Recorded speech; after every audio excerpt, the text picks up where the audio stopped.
Dari Korwil Wedi yang hadir, yang diminta untuk hadir, saya, kemudian Mbak Diah Yakti dari SD Kaligayam 3, dan Mbak Hanifah dari SD 2 Canang.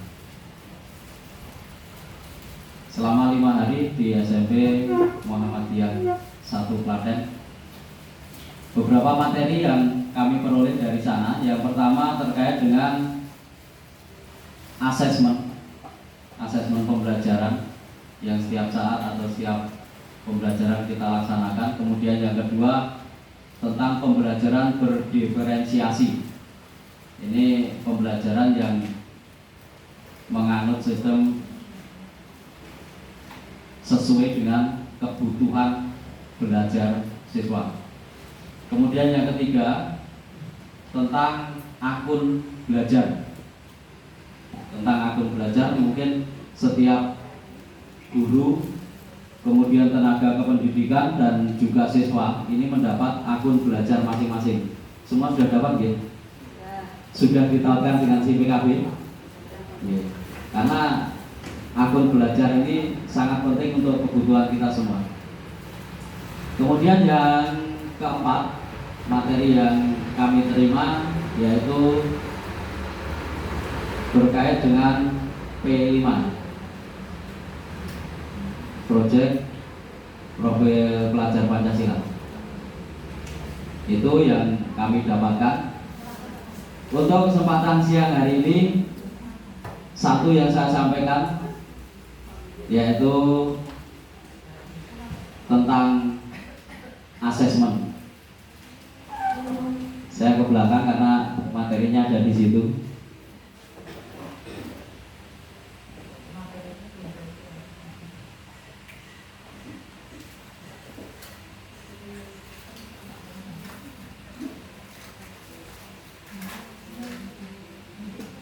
Baik nih, saya tidak lama, waktunya paling saya cuma butuh 10 menit.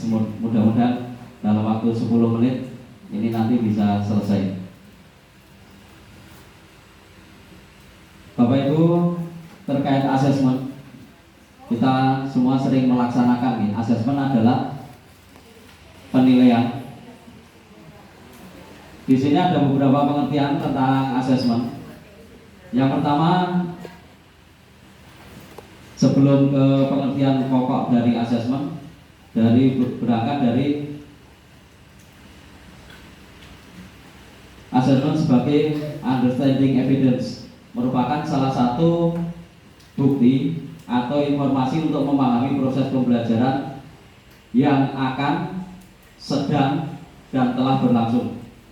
Kemudian yang kedua, asesmen sebagai proses sistemik, yaitu sebagai proses pengolahan, penganalisaan, dan penafsiran informasi untuk mengetahui kebutuhan belajar, perkembangan, dan pencapaian hasil belajar.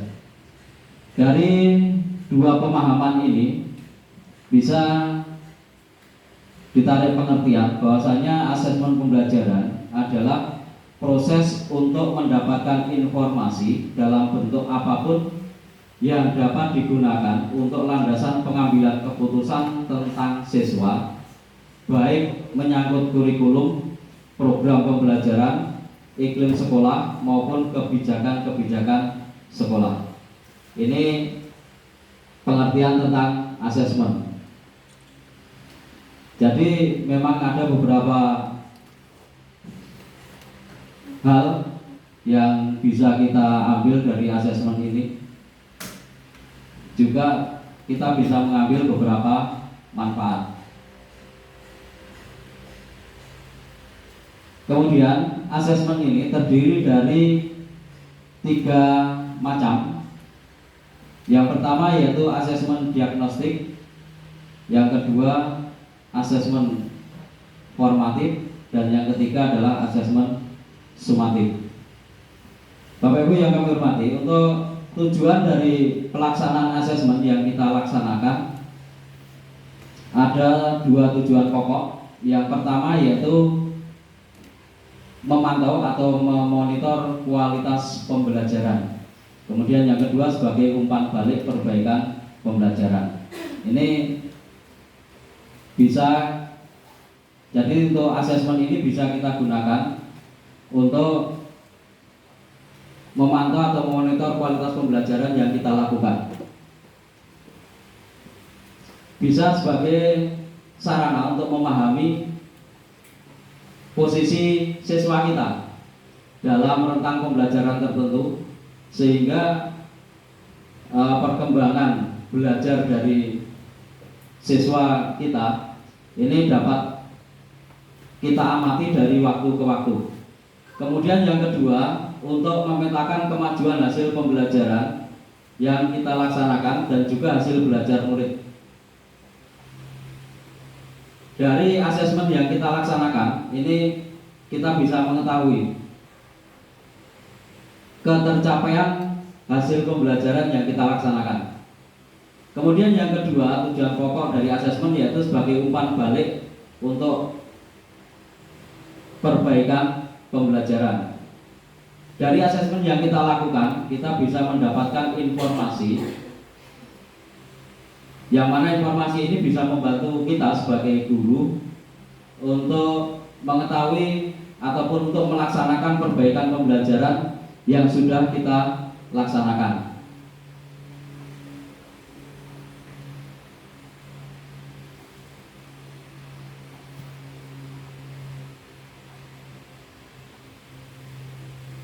Asesmen pembelajaran yang sering kita laksanakan ada 3 macam sesuai yang kami sampaikan di awal. Yang pertama yaitu asesmen diagnostik, kemudian yang kedua asesmen formatif, dan yang ketiga adalah asesmen sumatif. Asesmen diagnostik ini kita laksanakan di awal. Kemudian asesmen formatif dilaksanakan, biasanya kita laksanakan di tengah pembelajaran ataupun di akhir suatu materi pembelajaran. Yang ketiga, asesmen sumatif ini dilaksanakan pada akhir proses pembelajaran. Baik itu biasanya kita laksanakan di tengah semester ataupun akhir semester atau di akhir tahun atau juga di akhir jenjang. Yang pertama, asesmen diagnostik ini kita laksanakan pada awal pembelajaran atau awal tahun pelajaran baru atau di awal materi baru. Tujuannya adalah untuk mengetahui atau mengidentifikasi kemampuan awal siswa. Anak-anak kita itu seperti apa? Kalau di awal tahun pembelajaran mungkin berkaitan dengan kesiapan secara keseluruhan untuk menghadapi tahun ajaran baru. Kalau di awal materi pembelajaran itu kita gunakan untuk mengetahui kesiapan siswa ataupun seberapa jauh pengetahuan siswa tentang materi yang akan kita sampaikan. Hasilnya ini bisa menjadi rujukan bagi kita sebagai guru dalam melakukan perencanaan pembelajaran maupun untuk pelaksanaan pembelajaran.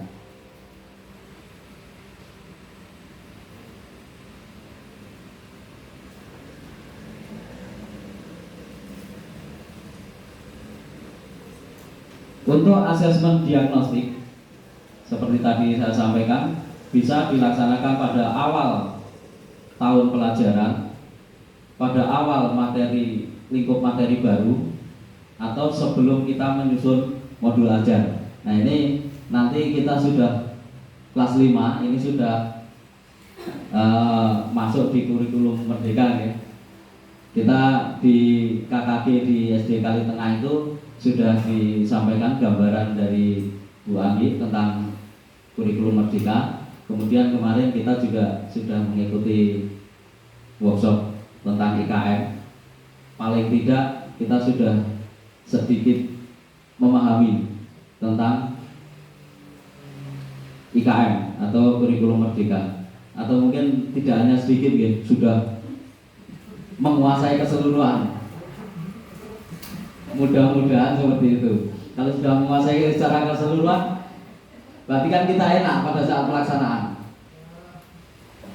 karena kita sudah memahami. Mudah-mudahan seperti itu ya.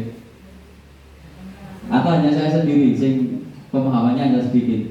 Sama Pak. Lagi sedikit. Oh. Cara di apa ya, digambarkan paling baru dapat kulitnya, belum bisa sampai ke dalam-dalamnya. Tapi pelan-pelan nanti coba ya, kita dengan kegiatan KKD ini kita perdalam. Nanti saya harapkan Bu Anggi bisa untuk lebih memperdalam lagi, agar kita juga semua nanti bisa lebih paham untuk melaksanakan, kita praktekkan dalam pembelajaran sesuai dengan apa yang diminta dari pembuat kurikulum merdeka.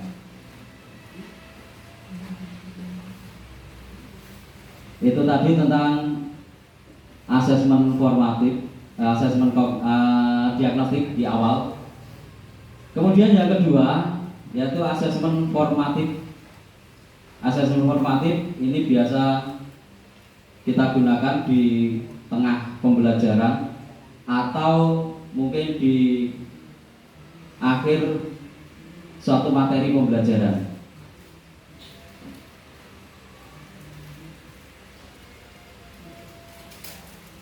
Asesmen formatif ini yang jelas, dengan asesmen formatif ini kita bisa mengetahui kemajuan belajar yang dicapai oleh anak didik kita. Mungkin ada yang sudah begitu memahami, ada yang baru setengah-setengah, mungkin juga ada yang hanya memahami sebagian kecil.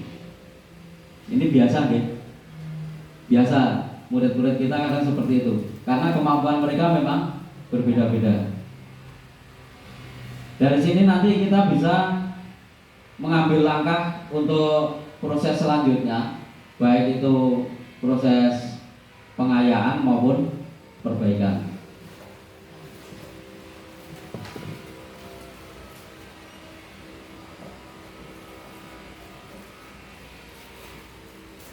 Kemudian yang ketiga, karena waktunya saya hanya minta 10 menit lebih.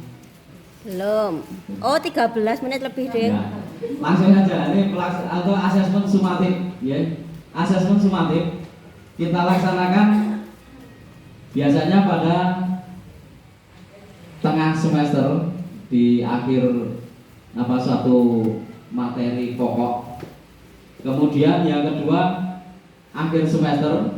Yang ketiga akhir tahun. Yang keempat adalah akhir jenjang. Kalau akhir jenjang ini di kelas 6 kalau kita laksanakan asesmen sumatif. Untuk asesmen ini semua, baik asesmen diagnostik, formatif maupun sumatif, bisa kita laksanakan dalam berbagai bentuk. Untuk diagnostik itu bisa kita laksanakan dengan tes tertulis maupun tes lisan, atau bentuk-bentuk yang lain. Demikian juga formatif. Kalau formatif lebih luas lagi ya, jangkauannya lebih luas lagi. Kadang kita laksanakan dengan proyek, atau kita laksanakan dengan tes tertulis atau penugasan. Kemudian untuk asesmen sumatif ini sering kita laksanakan secara